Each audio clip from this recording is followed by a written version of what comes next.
దగ్గరుండి మున్సిపల్ మంత్రిగా నేను కట్టించిన. నేను అడిగిన, నువ్వు 2.5 ఏళ్ళు అయిపోయిందంటే 50% టైం అయిపోయింది నీది. ఒక్క ఇల్లు కట్టినవా? ఇందిరమ్మ ఇల్లు కడితే నేను రాజీనామా చేస్తా అని చెప్పిన.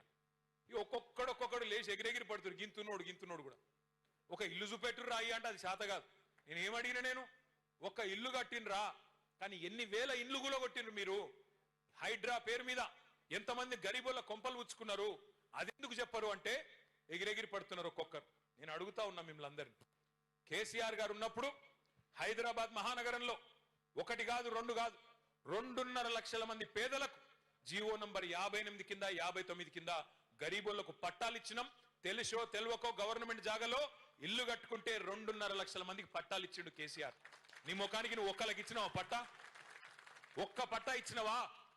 ఒక్క ఇల్లు కట్టినవా? ఒక్క ఇటుక పెట్టినవా హైదరాబాద్ లో? ఇలా మాట్లాడడానికన్నా సిగ్గుండాలి.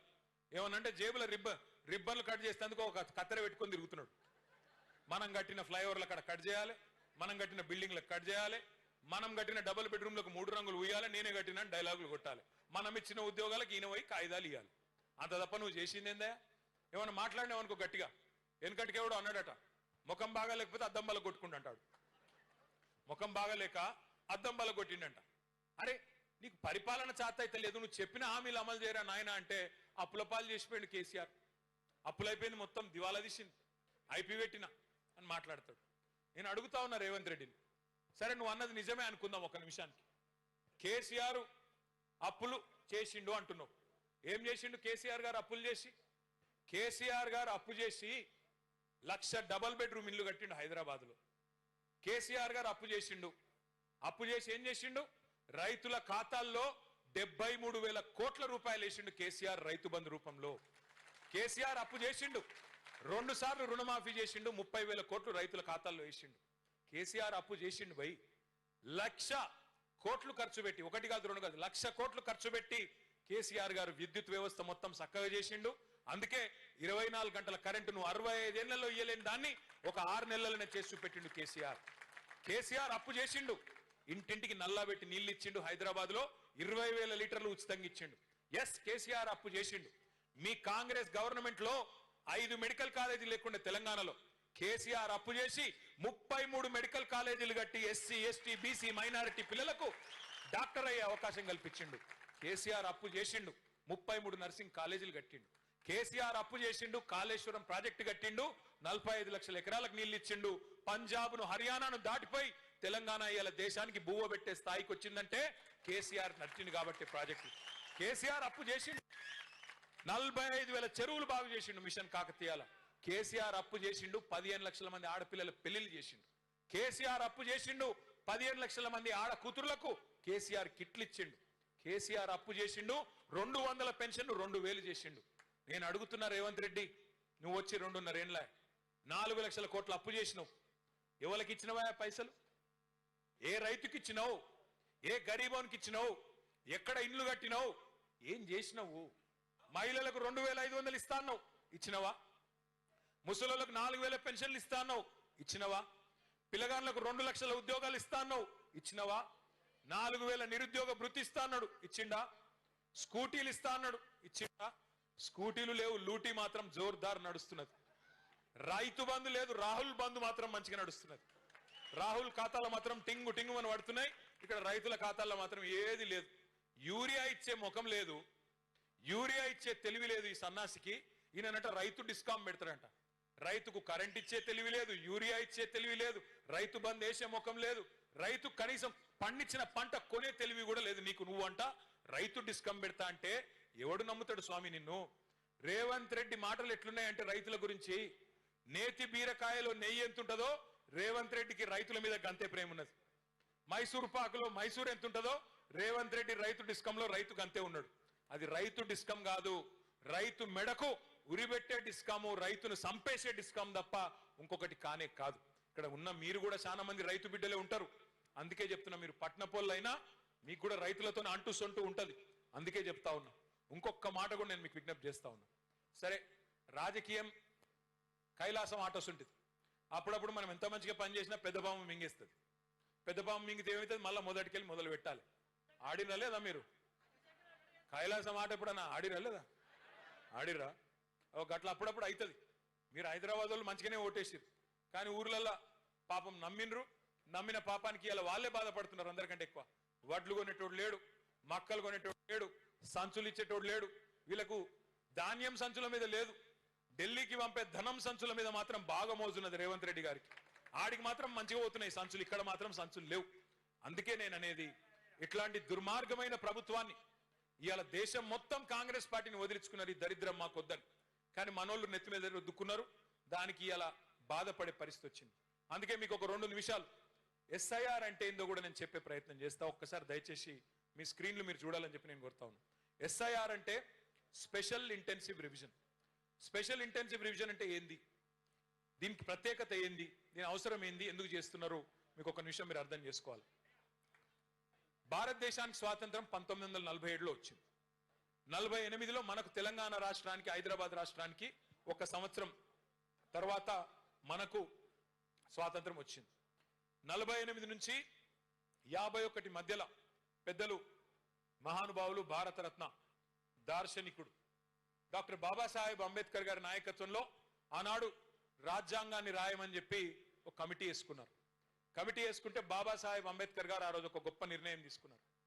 ప్రపంచంలో ఏది ఎట్లా ఉన్నా, ఎవరైనా ధనికుడైనా, బాగా డబ్బులున్నోడైనా, లేదా అస్సలు డబ్బులు లేని పేదవాడైనా, భారతదేశంలో ఒక మనిషికి ఒకటే ఓటు హక్కు ఉండాలి. నువ్వు అంబానీ కావచ్చు, లేదా నిరుపేదవు కావచ్చు, కానీ నీకైనా అంబానీకైనా ఒకటే ఓటు హక్కు ఉండాలని చెప్పి నిర్ణయం తీసుకొని ప్రతి మనిషికి ఇచ్చే ఓటు విలువ ఒకటే ఉంటది అని నిర్ణయం తీసుకున్నారు. దాని ఆధారంగానే తర్వాత 1951, 52లో మొట్టమొదటిసారి ఎన్నికలు జరిగినాయి. అక్కడి నుంచి ఈ రోజు దాకా 2026 దాకా ఇప్పటి వరకు భారతదేశంలో 13 సార్లు ఎస్ఐఆర్ జరిగింది. 13 సార్లు. ఇదేం కొత్తది కాదు. ఎస్ఐఆర్ అంటే ఏం లేదు, పెద్ద కన్ఫ్యూజ్ అయ్యేది కూడా ఏం లేదు. కేవలం ఓటర్ లిస్టును జల్లెడబట్టే కార్యక్రమం. అది ఏంటిది అనేది నేను మీకు ఎక్స్ప్లెయిన్ చేసే ప్రయత్నం చేస్తా. Next slide.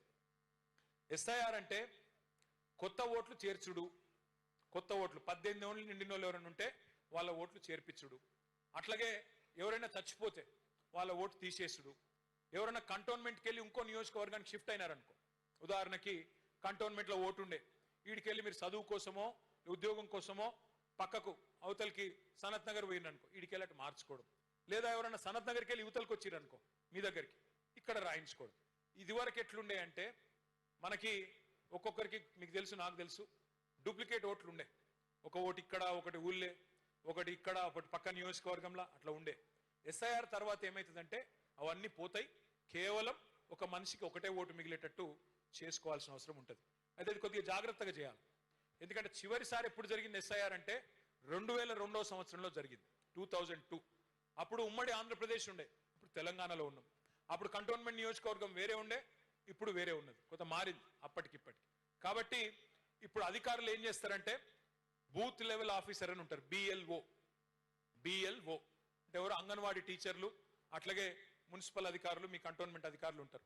వాళ్ళు ఏం చేస్తారంటే ఆ 2002 లిస్ట్, ఓటర్ లిస్ట్ ఏదైతే ఉన్నదో అది ఇప్పుడు లేటెస్ట్ ఓటర్ లిస్ట్ 2025 ఏదైతే ఉన్నదో రెండింటిని పోల్చుకొని చూస్తారు.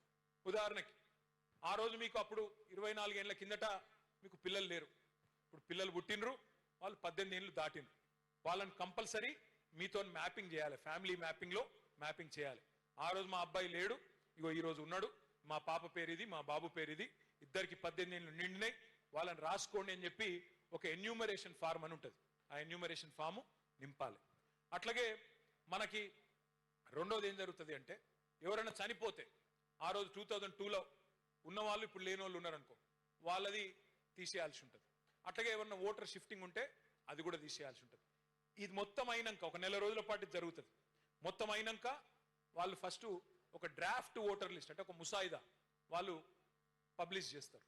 చేసినాక ఒక నెల రోజులు అందులో ఏమైనా తప్పులు ఉన్నాయా, కరెక్ట్గానే ఉందా, మీకు ఏమైనా అబ్జెక్షన్ ఉందా చెప్పనీకి ఒక నెల రోజులు టైం ఉంటుంది. ఆ నెల రోజుల తర్వాత ఫైనల్ ఓటర్ లిస్టు అక్టోబర్ 1 నాడు మరి మీకు పబ్లిష్ చేయడం జరుగుతుంది. ఇది చాలా చాలా ఇంపార్టెంట్. ఎందుకంటే రేపటి రోజున బోర్డు ఎలక్షన్ జరిగినా ఇదే ఓటర్ లిస్టు, రేపటి రోజున అసెంబ్లీ ఎలక్షన్ జరిగినా ఇదే ఓటర్ లిస్టు, రేపటి రోజున పార్లమెంట్ ఎలక్షన్ జరిగినా ఇదే ఓటర్ లిస్టు.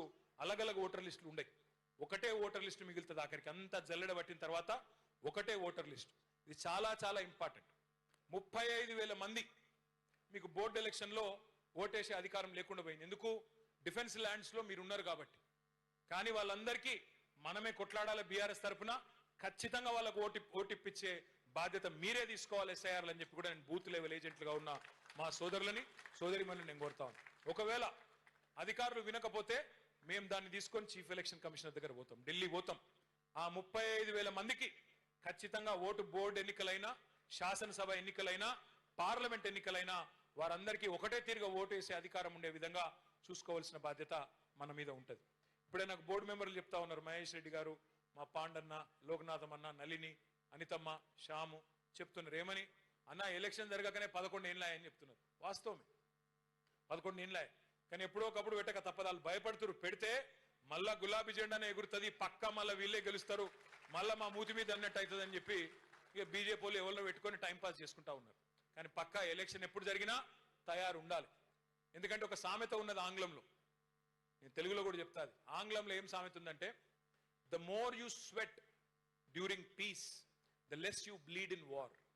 మళ్ళొక్కసారి నేను చెప్తాను, the more you sweat in peace the less you bleed in war. అంటే శాంతి సమయంలో ఒక సైనికుడు శాంతియుతమైన టైంలో ఎంత చెమట చిందిస్తే, ఎంత ఎక్కువ కష్టపడితే, ఎంత ఎక్కువ తయారైతే యుద్ధంలో అంత తక్కువ రక్తం గారుతుంది అని.